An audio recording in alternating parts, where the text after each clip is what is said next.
গাইছ মই ইয়াত খানা বনাই আছোঁ চাইছানে আৰু মই এই টিবেল গৈছিলোঁ মই বৈঠিন ধুবলৈ কিন্তু এইডোখৰত চাওকচোন সাপটো এইটো চাওক এই গছজোপা স্নেক প্লেণ্টৰ ওচৰতে চাওক গছ কেনেকৈ শুই আছে ইমান বিখ্যাত ডাঙৰ সাপ চাওক এইটো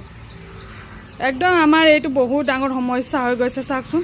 এইটো মই ফেট মেলিছে ভাগ ফেট মেলিছে কেনেকুৱা ফচ কৰিছে বাপৰে কি কৰোঁ মই এতিয়া কোনো নাই ঘৰত মানুহজনক ফোন কৰি মাতিছোঁ এতিয়া তাত শুই আছিলে মই কেনেকৈ চাবোনটো এনেকৈ লাফাব গৈছিলোঁ চাবোনটো ওচৰতে মাথাটো আছে নহয় বাবা মোক যে নুখুটিলে ভাগ্য ভাল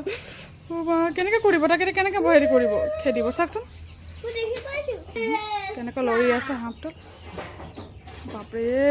ভগৱান অকলে কেলে সাপ কৰিলে কাকো মাতক নাই আৰু এইটো আৰু আহিব তেতিয়াহ'লে চাব দে বাপেক মুখখন কেনি আছে